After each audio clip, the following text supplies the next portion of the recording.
All right, I'm going to cover quickly the Archaeological Research Center. We are the archaeological branch of the Historical Society.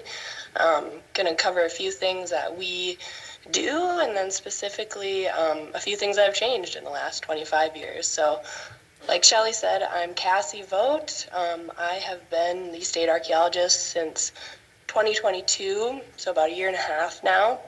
I've worked at the center since 2017, so about 6.5 years at this point. Our office has a few goals and a mission, and that is to conduct statewide archaeological survey for South Dakota. That means we have archaeologists actively out in the field doing field work and obtaining that data. We protect archaeological resources. We maintain records that pertain to archaeological sites in the state. We act as a repository for archaeological collections, and we, of course, promote awareness of South Dakota's historic and prehistoric heritage. We also have a few state-mandated responsibilities, and those include employing a state archaeologist to carry out our mission and goals, issue permits for archaeological survey on state lands, employ a trained bioarchaeologist to assist with inadvertent discoveries related to human remains or burial sites, and we also provide cultural resources reviews on mining permits. So those are mandated to us under South Dakota codified law. So those are a few things the state asks us to do in addition to our mission and goals. So in the last 25 years, there's been a change in state archaeologist. So Jim Haig, was state archaeologist from 1988 to 2018. He's in the lower photo there. So almost 40 years, good long run. Renee Bowen replaced him in 2018 when Jim retired. And Renee formerly worked in our office for about 20 years as a curator and as a field archaeologist. So she was very familiar with our mission and goals. And then I took over for Renee in 2022. And so I feel like this isn't uncommon amongst workplaces.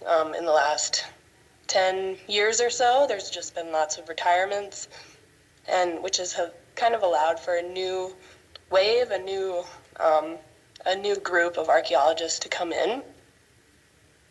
And so I just wanted to highlight a little bit of some photos from the last 25 years, but also just to say that I kind of think that we do it all at ARC. I think we do field work, we do outreach, we do lab work, we do curation, we do all sorts of things. And this is just my little pitch to show that the diverse things that I think we do that don't always get thought about when thinking about a career in archaeology. And so with this new wave of archaeologists coming in and with retirements, there are certainly openings in the field. So if there's any educators out there, then just wanted to put a little thought bubble in there for you. So a career in archaeology can be pretty diverse and cover a wide range of activities. And so in the last 25 years, our office has also changed location 3 times, which is about 3 times more than we would have chosen. And so from 1987 to 2013, our office was located on East St. Charles Street in Rapid City. And so on the left there, you can see photos of what the office looked like. And in 2013, the office was destroyed when the roof collapsed during Winter Storm Alice. And so on the right, you can see some of the damage from that. And so once all of our things, all of our collections were moved out of the building, then that building was destroyed because it was certainly no longer usable. So in 2013, after that, there was a brief hiatus at a temporary building. So in 2014, we moved to Kansas City Street, and you can see what that building looked like kind of in photos on the right. And then we moved at the height of the pandemic in 2020. And so on the left, there's just boxes of collections and office supplies and everything in boxes wrapped in saran wrap on pallets ready to be moved. And so that's a recent memory for a lot of us at the office. And we moved to East North Street in Rapid, which is the old Kmart Plaza, if anyone's familiar, but it's been pretty revamped. It used to be Pepe's Pizza, which was a laser tag facility and a pizza place, and now it's our beautiful office. And so we have a lot of open space. We have expanded curation facility, expanded lab space, expanded comparative collections, and just a lot of updates. So moving was a big project in the last few years, and unpacking as well, but it's really worked out in our favor. And from the more technological side, there's been a huge change in mapping technology. Now, in the present, all of our archaeology site data is born digital, meaning that field archaeologists collect the data on handheld GPS units in the field, and then that's transferred to a GIS database where it is housed and stored and updated as needed.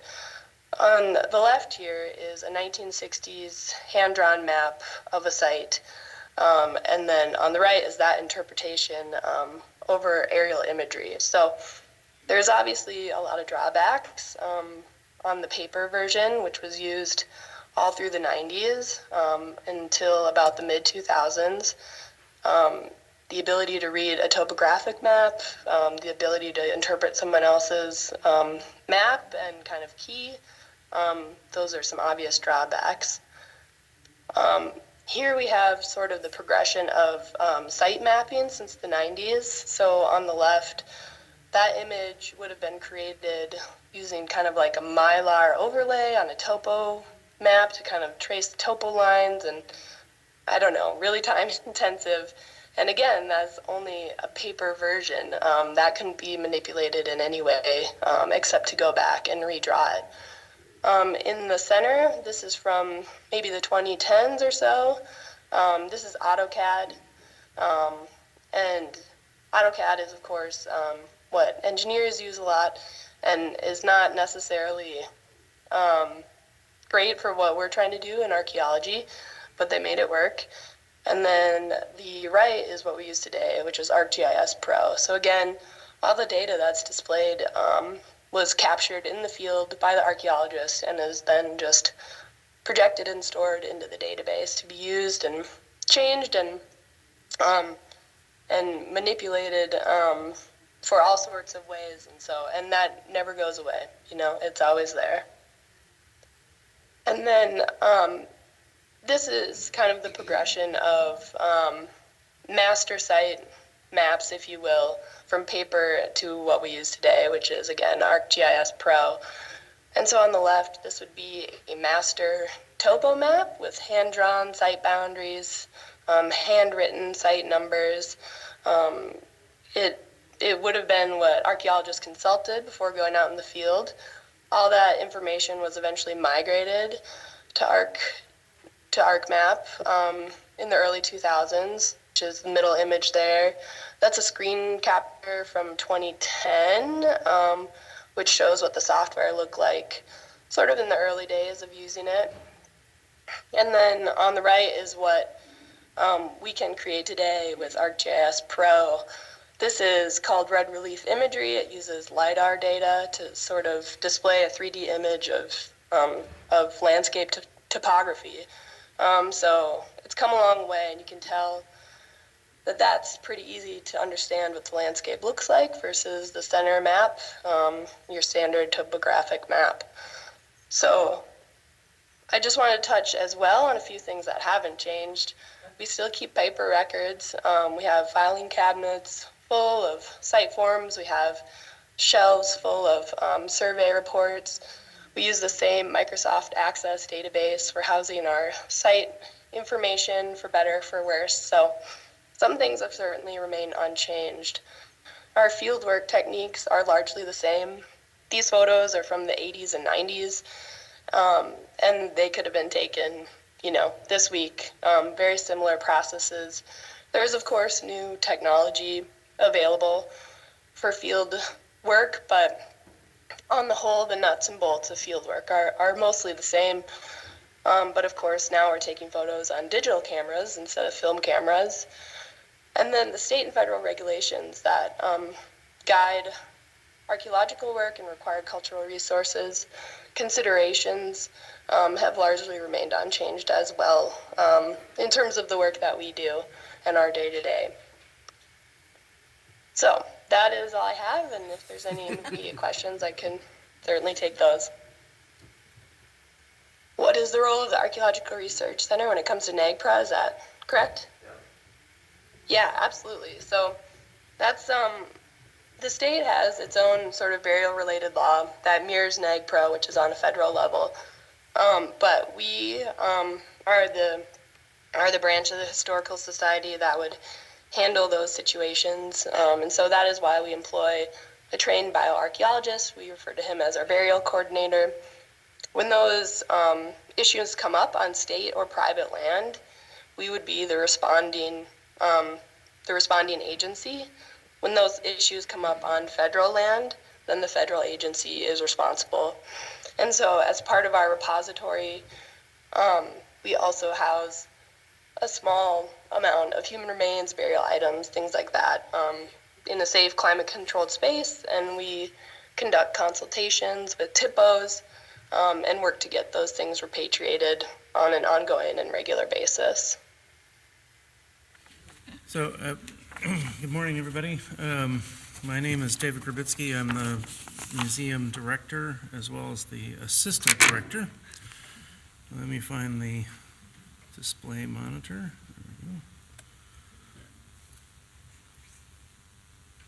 There we go. All right. So, the Museum of the South Dakota State Historical Society is a program of the Historical Society. It was organized from within the society going all the way back. And the background of the Historical Society begins with collecting. Here's a brief timeline. The first three-dimensional object that we seem to have come into contact with was in 1882 when a rock was found underneath a post hole. The farmer turned it in, and it, by a number of hands, came to us in Yankton. The collection that was accumulated by the society was said to be traded in 1901 for the administration of the Department of History. The state wanted to have a historical collection, and so if the society would give that, then the state would give a supervision of the Department of History. The registration of objects then began in 1904, and shortly after that, the first collections initiative began regarding the people that served in the Philippines from South Dakota. When the society professionalized on March 4th of 1968, it first hired Bob Gant to direct the museum, and then other professional positions came in after that. When the department was abolished, the Department of History was abolished by the government in its reorganization in 1972. The society became advisory to many of the programs that are with the society now. In 1985, yet another reorganization occurred, and it brought the current programs into the society. In 1989, the society moved to the Cultural Heritage Center and created yet another exhibit with Deaton Studios. It had a whole variety of exhibits that were done in the Soldiers and Sailors building. It was always something, part of the society ever since 1901 to have an exhibit for the state and for the people. But through all those changes that I just kind of buzzed through, and especially since 1999, the goal of the museum has always remained the same. The goal of, I think, all of our programs have remained the same, which is save and share history. In general, the field has endured a lot. The dot-com bust of 2001 trimmed budgets very severely across the country, so severely that there wasn't much more to cut, though some cuts were made in the so-called Great Recession of 2008 and 9. Form 990 was revised, and 990N also introduced in 2008. Changes that were made don't really affect, the changes to the 990 really don't affect what happens with the society, because we're a part of the government. We're covered underneath something called a CAFR.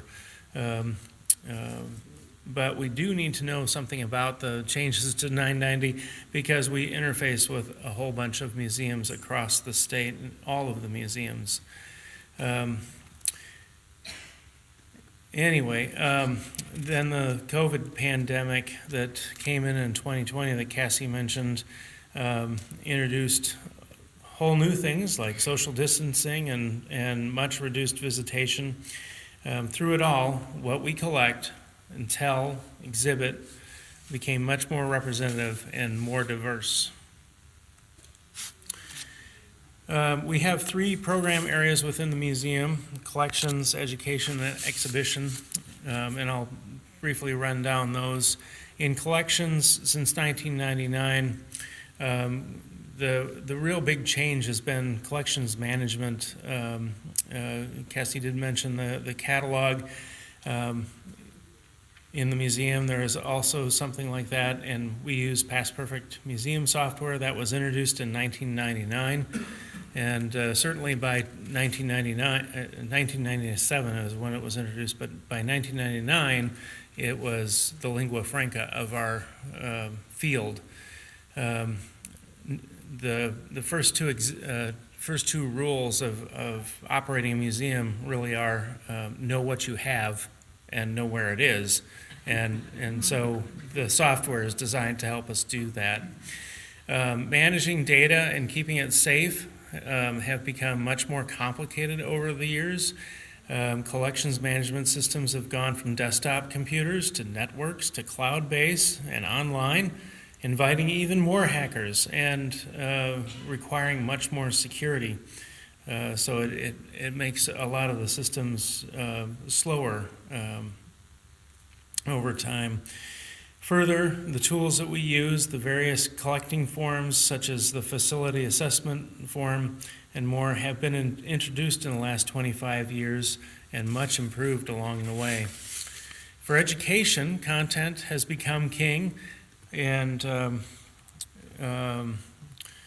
has been increasingly delivered through digital formats. Even with the digital revolution, the museum still offers interactives using manual dexterity in addition to electronic ones, recognizing that a segment of our clientele still wants to use the objects. Growth continued with continuing education. That became much more a part of our lineup, more so than school tours, which have been there all along. Since the 1980s, education has played a role in the business model of the society and many societies across the country because its revenue is often included in evaluation tools. Visitor Studies Association gained prominence in the 1990s. Even the science of donor boxes has been studied. So literally everything. And then the content has been shared through social media, especially through Facebook since 2008. In exhibits,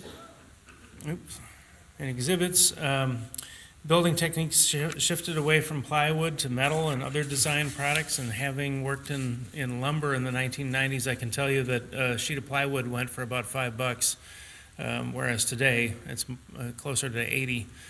The materials have changed quite a lot. When ADA was passed in 1990, much of the early focus was on reducing apparent physical barriers, but today it's more about the intellectual barriers like chronic fatigue syndrome, which we address with things like benches and that sort of thing, and closed captioning for audio elements, and increased font sizes and so forth for low vision. There have been way too many changes in graphics programs to mention, and really keeping up with it is a full-time job in and of itself. Probably the biggest noticeable change in exhibits is a move away from vignettes. I can still hear my professor, Bill Lass, who incidentally was from Beersford, South Dakota, saying, there are three kinds of exhibits, two of which can be done anywhere. One is a collections exhibit. If you have a group of salt and pepper shakers that makes sense here in Pierre, it will make sense in Chicago, it will make sense in Washington, D.C. A vignette will also make sense here in Pierre, it will make sense in Chicago or London or wherever you want to put it. But the only place that makes any sense is an interpretive exhibit, because context is important. History happened in its place, and so being more focused on interpretation is important. So if you think of the changes to the museum field in the last 25 years, the mission has not changed. But the tactical way that the mission has been implemented really has. I expect the same will remain true for future development, and I thank you for this morning.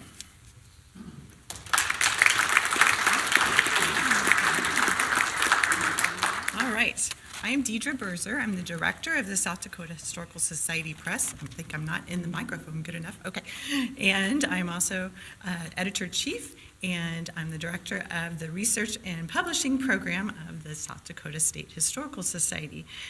I began as press director and all the other titles in October of 2020. So in order to find out about the changes that have happened in the last 25 years, I called my lovely predecessor, Nancy Kupal, and picked her brain over the phone. I was hoping she'd make it this morning, but maybe later today.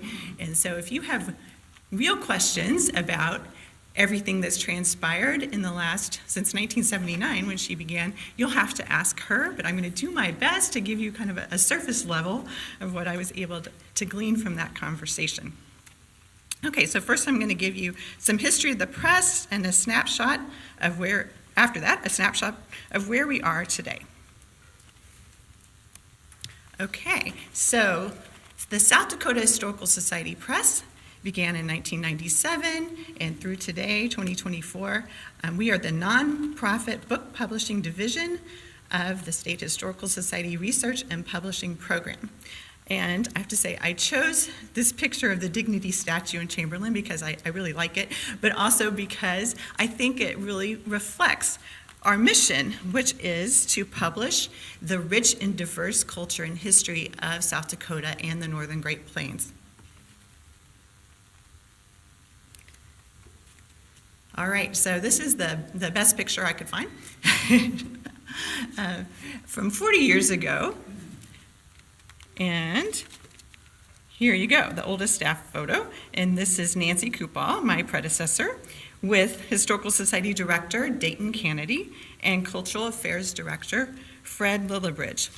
So as I mentioned a moment ago, Nancy began her career in publishing at the Historical Society in 1979.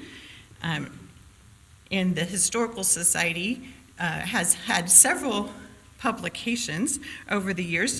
So first we had the South Dakota Historical Collections, which we commonly call the Green Books, or the Green Volumes. And then in 1971, the Journal, which you all as members receive quarterly in your mailboxes, began. And so we are now in our 54th year of that.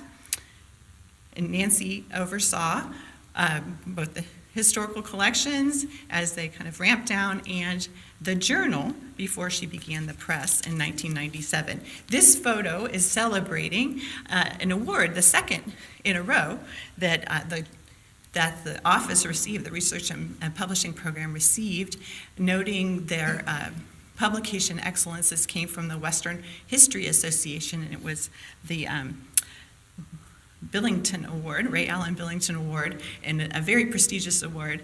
And I think that Nancy's getting a check there as well as the certificate. So this was 1984. The office had received that award in 1983 and 1984, and we do still receive awards from the Western History Association. We just applied for a whole bunch of them, and so we're hoping to get more. We love winning awards. So, moving on.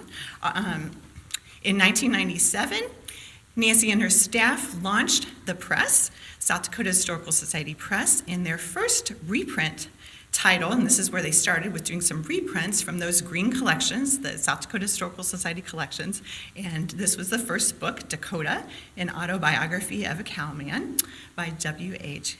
Hamilton. This was 1999.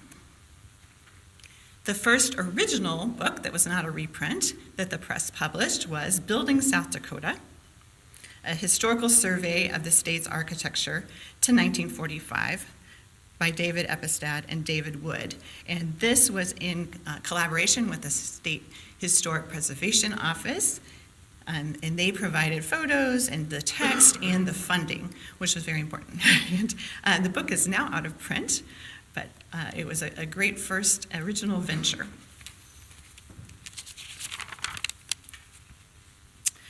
Things really got rolling for the press with generous financial support from the City of Deadwood and the Great Plains Education Foundation.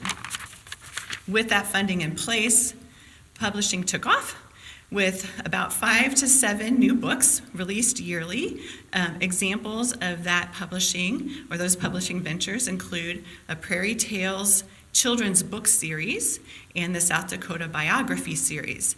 In 2007, the first of those biography series was published, and that was Laura Ingalls Wilder, A Writer's Life. That led to the beginning of the Pioneer Girl Project in 2010.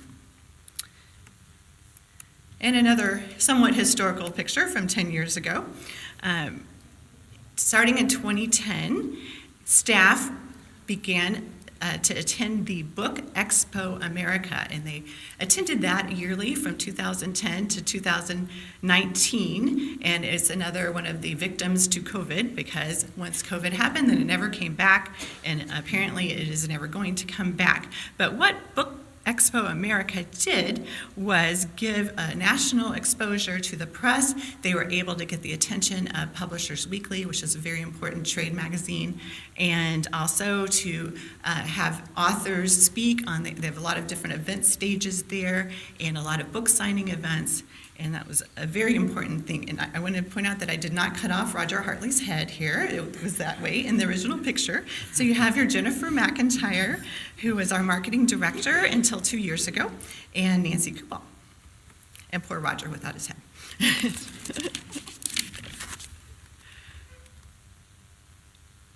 All right. And now I'm going to back up a little bit to publishing processes or production processes, which has gone under tremendous changes in the last 25 years. I tried to find kind of what do they call them? Just kind of a stock photo of an IBM Selectric. I'm not sure if this is an IBM Selectric, but Nancy tells me that they did everything on IBM Selectrics, and some of you probably have experience with those. Manuscripts were typed out and then sent to a typesetter to produce galleys. The galleys were the kind of almost to production, sending to the printer kind of form, and the authors received those. Maybe some of you as authors received those galleys on which you would do corrections. And then the press staff did the layout themselves, cutting out the columns and pasting them into layouts. And Nancy says that she counted lines with a pica pole. Any recognition of pica poles? Oh, right. All right. And then the mock layouts were sent to the printer, who would then, there's cutting and pasting on all fronts, it sounds like. I have vague memories of this from high school newspaper and college newspaper production. Just on the verge of computer revolution, I guess I'd say. So, computers did change everything about the way that book and journal production went forward, though it seems like it was pretty gradual, and Nancy couldn't quite remember when desktop computers were introduced into the office, but she wanted to express that it wasn't smooth sailing. It was kind of a nightmare, she said, because every editorial change introduced messed up the line counting, and so that layout would have to be redone. And keeping the lines straight was just, that was the nightmare. That was the specific nightmare she referred to. So they eventually turned by 2000, the year 2000, to professional designers. And we actually have the same professional book designer that we've had since then. And he's amazing and wins a lot of awards, and we're really happy. And we tell him he's not allowed to retire. And we also had the same journal designer up until last fall when she did retire. So having professional designers has really helped us in terms of quality and the ability to insert images throughout books. It's just made a world of difference.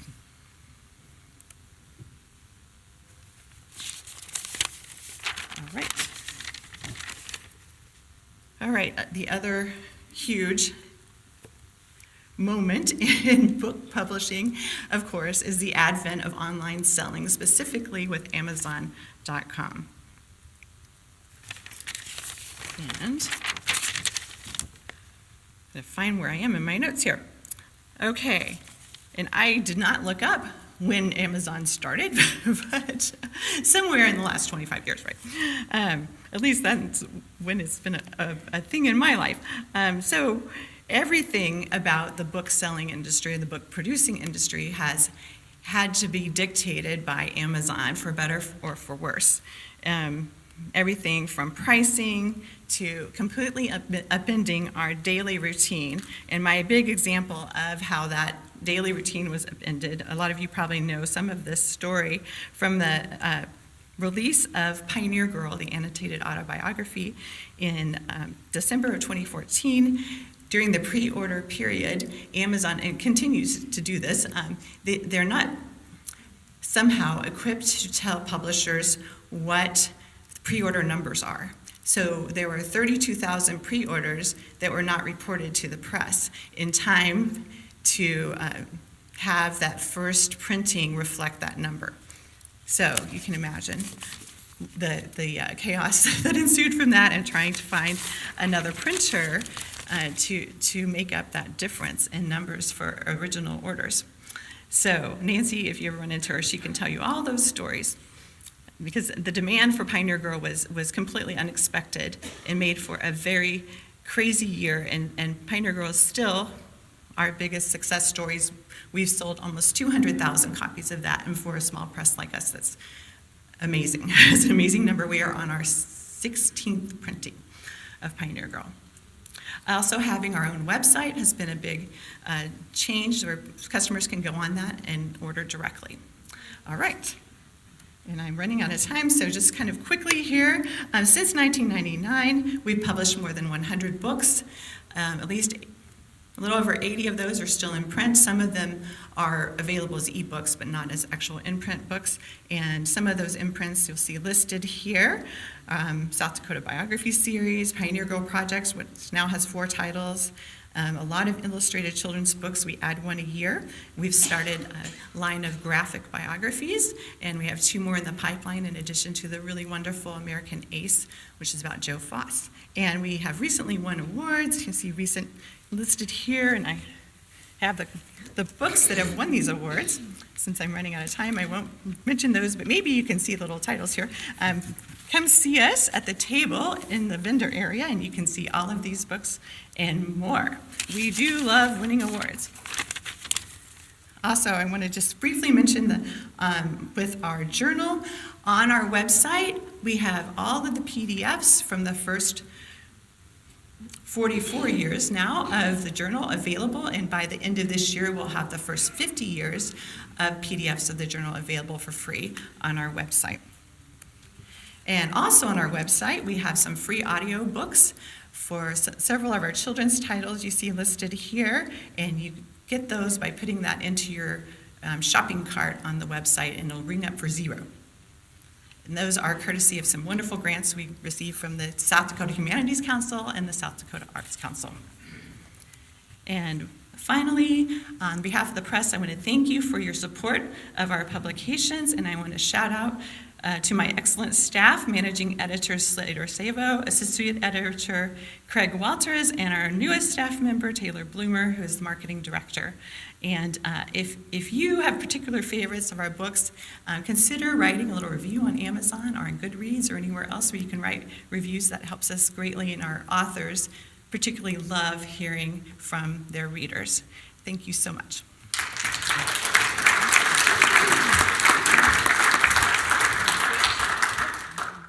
My name is Jenna Carlson Dietmeier, and I'm currently the interim State Historic Preservation Officer and the Review and Compliance Coordinator for the Historic Preservation Program within the Historical Society. The Historic Preservation Program houses the State Historic Preservation Officer and the staff of the State Historic Preservation Office, or SHPO, and we have various responsibilities under federal and state law and within the Historical Society. On our day-to-day tasks can largely be grouped into these 6 categories. There are some others out there, but generally you can fit them into one of these 6 categories, and I'll go through each of these and talk a little bit about some recent changes and also some changes since 1999, since Y2K. One of our responsibilities under the National Historic Preservation Act is to identify and maintain an inventory of historic properties within the state. And historic properties are properties which are generally 50 years of age or older, and they must have significance within American history or prehistory. So last year alone, over 25,000 acres of land were surveyed for archaeological properties, with over 300 archaeological sites added to the state records. And most of these surveys were done in response to compliance with Section 106 of the National Historic Preservation Act and environmental law. We also had over 1,700 architectural resources added to the state inventory. Some of these resources were added, again, as the result of surveys for compliance with environmental law, and other surveys were those, or other resources were the result of surveys contracted by our office. For over 25 years, so since before Y2K, SHPO has contracted for county-wide surveys of architectural properties within the state, and from 2005 to 2016, our office contracted to do surveys of mortuary features within the state. So recorded burial sites, recorded historic era burials that are not part of registered cemeteries. One of the biggest changes in survey and inventory within SHPO has been digitization. That's a big theme throughout this conference. The South Dakota State Historic Preservation Office maintains the records for the architectural properties within the state. And in 2006, the Cultural Resource Geographic Research Information Display, or CR Grid, as it's much easier to say, was established. Excuse me. This digitized our architectural survey records, and it allows the public to access the non-restricted records. Here you can see a screenshot of the records in CR Grid for the city of Pierre. And we currently have over 50,000 architectural resources recorded in our CR Grid program. One of our other responsibilities under the National Historic Preservation Act is to nominate properties to the National Register of Historic Places. In 2023, 4 districts, 8 buildings, and 2 sites were added or updated within the National Register. And since 2000, over 3,000 South Dakota properties have been added to the National Register. Here are some photographs of some of those properties, including the Turton Jail, a bison kill site in Hand County, the Sisseton Agency headquarters in Wachipi grounds, the Harvey Cabin, the Gregory Buttes Stone Steps, Hawkeye Valley Mill, and the Belle Fourche Band Shell. Even before Y2K and continuing, there are new updates to guidance on the National Register. The National Park Service, who oversees the National Register, regularly publishes new guidance on nominating properties and thematic studies on different kinds of resources, which may be eligible to the National Register. So our office must stay up to date on those. Our office also regularly develops new state-specific historic contexts and updates existing historic contexts, which aid in the identification and the evaluation of these historic properties. The historic preservation specialists within SHPO also manage a number of financial incentives which promote historic preservation throughout the state. Our main three financial incentives are the Deadwood Fund Grant, from which we receive gambling revenue from the city of Deadwood, and we're able to offer competitive grants for bricks and mortar preservation projects throughout the state. We also administer a federal tax incentive program, which is the National Park Service oversees that program, and a state property tax moratorium, which is essentially an 8-year freeze on an increase in property tax assessment related to the certified rehabilitation of a historic property. And as you can see from this chart, this is private investments in the state property tax moratorium projects. There's significant financial investment in historic preservation throughout South Dakota. And in 2012, SHPO contracted with Rutgers University to study the economic impacts of historic preservation within the state. Among other things, the study showed that investment in historic preservation leads to increased jobs, increased property values. It contributes to heritage tourism. It has less of an environmental impact than new construction, and it contributes to downtown revitalization. The study indicated that more than 75% of the economic benefits of historic preservation remain within the local communities. Our historic preservation specialists also work closely with local historic preservation commissions in becoming or maintaining status as certified local governments. Certified local governments are certified by the National Park Service, and they enforce appropriate state and local legislation pertaining to historic preservation. They also maintain surveys and inventory of local historic resources, and they promote historic preservation within their commission or within their community. In exchange for these responsibilities, certified local governments, or CLGs, do receive funding through our office from the National Park Service as part of the Historic Preservation Fund. In 2023, we had 9 certified local governments within the state submit preservation proposals to our office for funding. And since Y2K, since 2000, we have had 18 different communities in South Dakota participate as certified local governments. We have 3 staff within the office devoted to review and compliance. These mainly review projects for compliance with federal and state laws, primarily Section 106 of the National Historic Preservation Act for federal projects, and South Dakota Codified Law 1-19A-11-1 for state or local government projects. Between 2000 and 2023, SHPO has received an average of about 1,500 projects each year. The highest recorded in our database was 2005, which was just over 2,000 projects alone in that year. Some of the biggest changes to review and compliance have been both external and internal. In 2004, the National Historic Preservation Act was last amended, and this resulted in necessary changes to the implementing regulations of Section 106. Mostly it was some language changes, but it did affect how our office responded to those requests for Section 106 consultation. And internally, we again have the digital realm. In 2022, SHPO produced the Electronic Review and Compliance, or ERC system. Prior to 2022, anytime the federal government, federal agency, a state agency wished to consult with our office under either the federal or the state law, they had to submit everything in hard copy. And we kept manila folders, we have boxes of records. In 2022, we switched to digital. And this allows instantaneous tracking of these projects and allows us to keep more up-to-date records on the review status of the projects. One of our last kind of general areas of work within the office is public outreach. We do a number of public presentations and training sessions throughout each year, and in May we will be celebrating Archaeology and Historic Preservation Month again. From 1973 to 2004, South Dakota celebrated Historic Preservation Week. In 2005, Archaeology was added to recognize it as an essential partner in historic preservation, and the celebration was extended to last an entire month.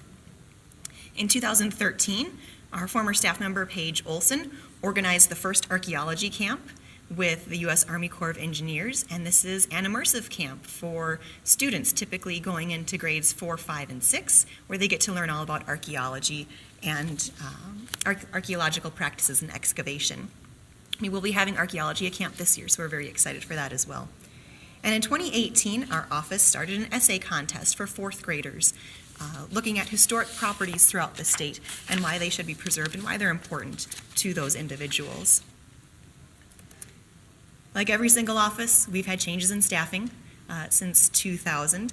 I won't go through our current staffing list, but we usually, when we're fully staffed, we have 8 staff members. And this is a photograph from our archaeology camp last year. So we have staff in the purple shirts, staff from SHPO, and we also have some of our volunteers that assisted with our archaeology camp. Another change since 2000, since 1999 as well, has been an increase in the number of tribal historic preservation officers throughout the state. In 1992, there were amendments to the National Historic Preservation Act, which included provisions to allow tribes to assume responsibility of the State Historic Preservation Office on their tribal lands. Before Y2K, there were only 2 tribes that had a tribal historic preservation officer, the Standing Rock Sioux tribe and the Cheyenne River Sioux tribe. Since then, 6 more tribes have appointed tribal historic preservation officers. So now all but 1 of the 9 tribal governments in South Dakota have a tribal historic preservation officer. And just as a disclaimer, this map does not accurately show the tribal lands under the jurisdiction of the tribal historic preservation officers, but it does show historic reservation boundaries. So thank you very much.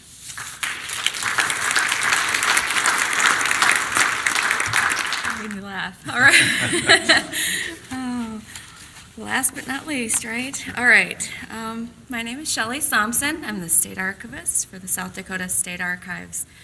I'm kind of not sure I should say this or not, but I've been with the State Archives for 27 years. So I'm kind of the old timer on the board here. You should have asked me for some information on your program. 19 of those 27 years have been as the State Archivist. So my focus for this presentation is going to be on what I know, what I've experienced, what I've seen happen. And just as you know, with the State Archives, we're the organizing the program that brought you this conference this year, and we thought it was very important to have these conversations about how technology has changed, how it's changed the way we do our work, and the way that history is being used. Particularly with our office, we're seeing that, how researchers are using our collections. We thought that was just an important thing to talk about this year. So I'm bringing the staffing part first, because without my staff, none of the important things that we do would be possible. So I'm not showing you where I am, but I'm in both. But on the left-hand side is a picture of our staff. We're missing 2 people on that first picture on the left-hand side. They were stationed at the Mike Durfee State Prison, so they weren't there for that picture. But the picture on the right is the current staff. So kind of had to bribe them to do that photo. We are all here in Pierre now, so I'm very, very excited to say that. We also rely on volunteers to help us do our work, and grant-funded individuals to help us process some of our collections over the years. Why I bring this up, and if you were here yesterday and you listened to that session with, I see Michelle is still here, Lori's still here, Mike, you're going to see a lot of parallels with what I'm saying that match up with what they said yesterday. One of the things about this current image that you're seeing pertains directly to the topic at hand is in 2007, we were able to bring on 2 additional staff. And it's important to note that these 2 staff are grant-funded and donation-funded. They help us to digitize a lot of our collections that we couldn't do otherwise. The faces have changed in the last 17 years, but currently we've got Sherry and Sarah who are helping us to do this very, very important work. And like Michelle and Lori and Mike said yesterday, it costs money, it's expensive to do, but it's very, very worthwhile. Another change that pertains to the staffing level was in 2018. We were getting in a lot of electronic records, born digital, converted to digital, and we were surviving, but we decided that we really needed to do a change up with some of our job duties, and we switched over one of the archivists, or actually one of the other staff members, to be an electronic digital archivist. Nicole, who has been helping us to run the show, she is our digital archivist. She is keeping our electronic records in place, helping to monitor those, helping to preserve those, and that is a very, very much a full-time job. And yeah, she would love it if I could find more money and bring on another Nicole. But that's been another staffing change. So I'm kind of working my way through that picture there. Steve Mayer is our archives associate. He's working out at the women's prison, and he is overseeing all of our inmate labor who is doing our digitization work out there. I'll talk a little bit more about that later, but microfilming to digital has been another huge change for us. Sarah Casper and Virginia Hansen handle all of our government records, and that's huge. We need at least two people to do that. And Matthew Reitzel handles all of our manuscript collections. Kim Smith is our librarian, and Kevin, who you've all met, he's out at the table out there. He is our research room administrator. We call him our frontline person. He handles all the incoming emails and phone calls and research room requests. So that's my crew. Very proud of them. Without them, we can't do anything. So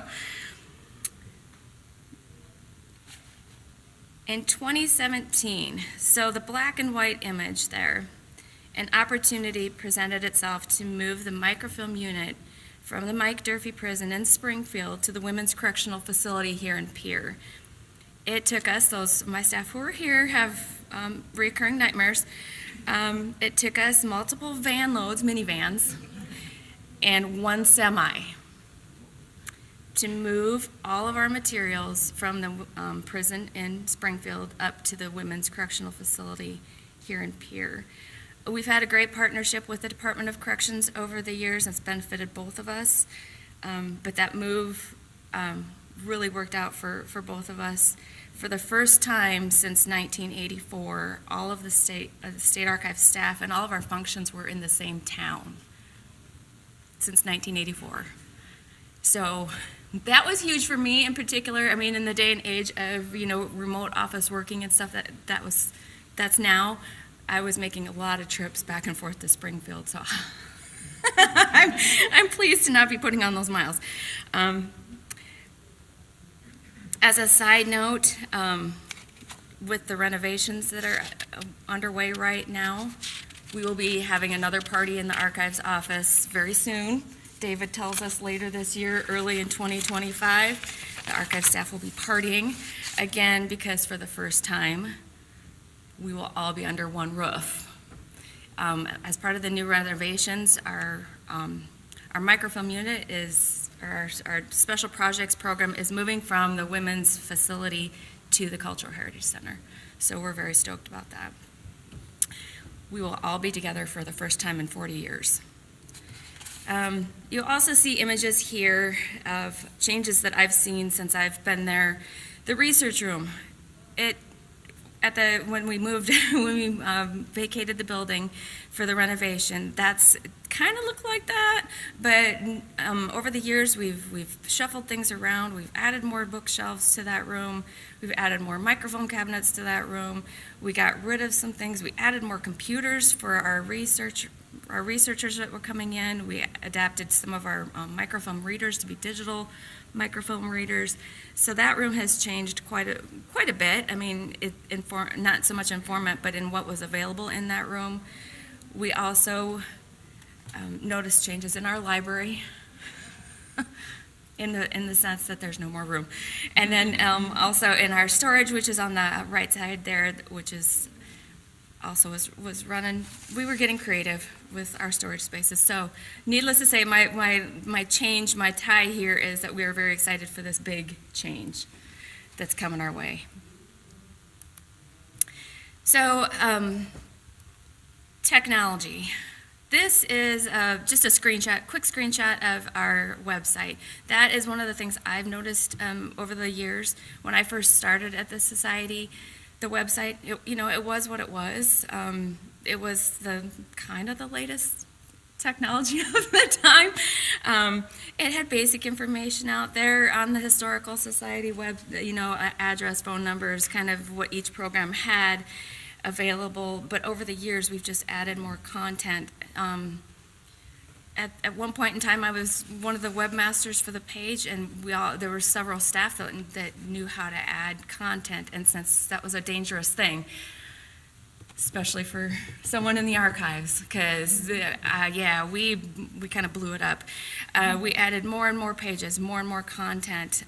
We added searchable indexes. We had some of you are familiar with the cemetery index, the naturalization index, the newspaper index. It was a very exciting change for us because as that technology grew and changed, we were able to offer more. And that was kind of one of our missions, is just to be able to offer more so that people can find us, they can see what we have, and then contact us. Part of this, though, catch-22, was with the changes in websites and the technology offered in websites and how each state agency was using websites to promote themselves. We had a moment. Websites that are produced by all of the state agencies are seen as a work product, are seen as a way to engage the public, which then falls under the state archives' responsibility to collect and preserve all of that. So we invested, along with the state library, invested in, on the left-hand side there, you'll see the Internet Archive. We started harvesting all of the state's web pages, so you can go out there and find content on pretty much any of the state agencies. On the right-hand side, you're going to see the digital archives, and that is what I referenced earlier. We've been digitizing like crazy since 2007. We've got a lot of photos up there, 72,000 photos, 1,200 maps, 127 audio oral history files, government collections. So we're pretty excited about how all that is doing. And remember, that whole project right there, grant and donation funded.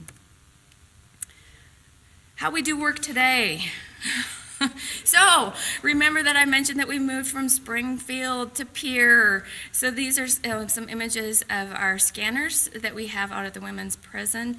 And you'll notice the image at the right, or left. When we quit our microfilming production, which we quit in June 7th of 2020, we had been filming this, the State Archives had been microfilming since July 1st, 1953. And so for too many reasons for me to go into, we decided to quit microfilming, and we are a completely digital operation. We thought it only fitting to have a retirement party for our camera that had been with us since the beginning. So we had party and sent that camera on its way.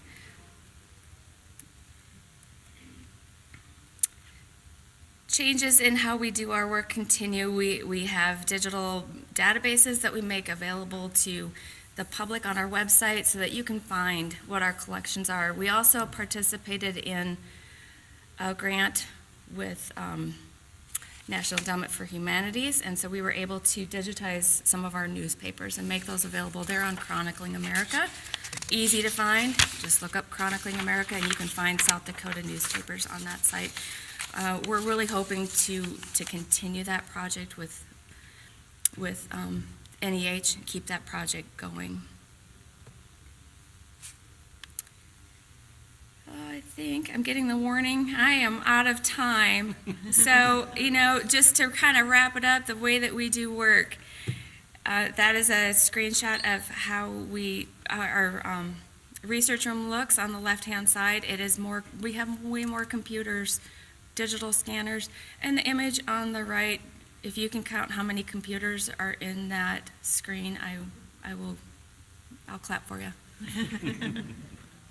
1, 2, 3, 4, 5, 6. I count at least 6. That's normal. We should have more. We should have more. So that is normal. That is how we roll. We have that's the way we do things. We just rely on our computers a lot. That's another change that we've seen. I think we're done, and we're gonna take questions. Oh no, Ben's gonna.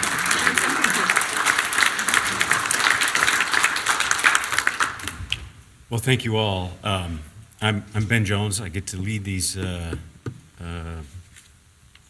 was going to say the Steve Martin line, wild and crazy guys, through their very professional work. I think one of the things that has always impressed me about the staff, some 40 people in the Historical Society, is how professional they all are all the time. Even when, say, Kevin gets an angry call from a member of the public, his ability to handle that has always been impressive, and everybody's ability to take that on.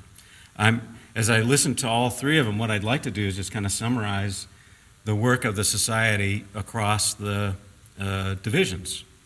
In statute, in South Dakota law, it says that our mission is to preserve, interpret, publish, and collect. So that's not a mission statement that we sat in a room and through a strategic planning process devised and came up with ourselves. The state legislature and the governor has told us since 1901 that that's our mission. So we take that very seriously.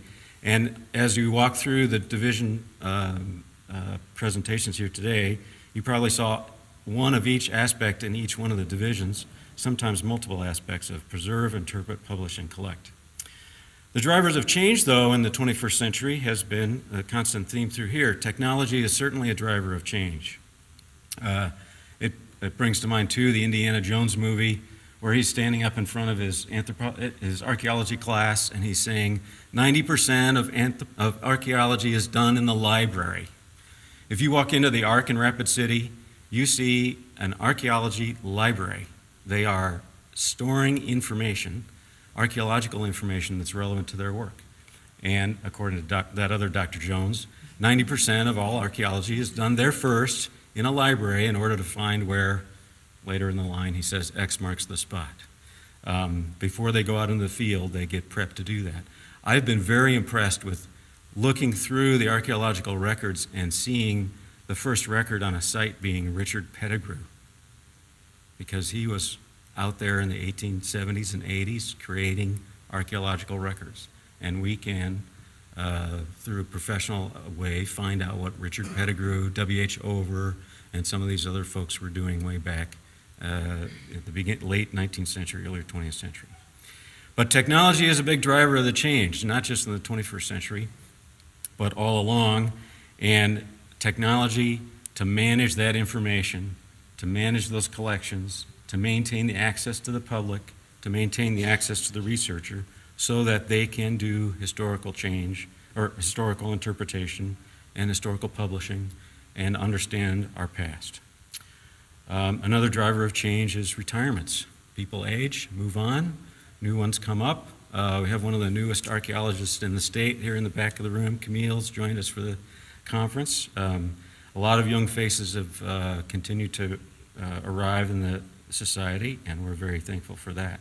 They bring new energy, new ideas, new ways to do things, and as federal law or state law might tell us, how to manage certain challenges, such as NAGPRA, which Brad asked about. That's certainly a challenge. NAGPRA gives us a path to do that, and it's, in some ways, I think it's taken a good 10, 15 years of professional development for the archaeologists, for the historians, for the museum curators, and so forth, to understand the relevance, the importance of NAGPRA, and developing that. Because it is, in many ways, a civil right to treat those human remains in a way that's appropriate and respectful for their culture. And we aim and endeavor to do that. But as those changes continue on with personnel, the professionalism has amped up. I've been very successful, I think, in explaining to my seniors that we hire people with master's degrees and doctorates. You don't just walk down the street and find those people that you need. And so that's always a challenge, to keep good people on staff, and we've been able to do that. What remains the same? Public interest in history remains the same. That's not a changing thing. That is an immutable aspect. But I think, as we've all seen, that there's been a caustic level of distrust about what the professionals might say history means. So we have opened up the aperture on that to the greatest extent possible, and we encourage all members of the public, all visitors to our museum, all readers of our books. A healthy distrust is healthy skepticism on what you're seeing in the museum is welcome. And we want you to think for yourself. That's a tagline in my podcast, that you think for yourself. And we hope to engender a greater deal of trust in our organization, and certainly be a leading light in every man is his own historian, every woman is their own historian, and we invite you to do that and think for yourself. Our job is to collect, interpret, publish, and maintain that history for the public. Challenges in the future. I thought I'd end if I have one more minute maybe. It has been a consistent, any organization that goes through a renovation and shuts down its building for a considerable amount of time has a challenge in staying in the front of mind of the public. And so we have asked members, spread the word. If you know a buddy who's a historian or a history lover, get them to be a member. Talk about what's coming in the future, the excitement of a new museum opening up, publishing of a new award-winning book, this kind of thing. People take their advice from their friends, and so support that. We also have found it to be a rewarding challenge to support the classroom, and I think this has been an aspect of the work that we like to do in that, and we hope to change and tweak and modify some of the things we do in order to attract more teachers to conferences like this. We've been working hand in hand with the Department of Education for history, South Dakota history, and that has put more books in classrooms and has an opportunity to do more, along with workshops and so forth. I think that is it. And I'm getting the stop sign, so I will stop right here, but I appreciate you attending.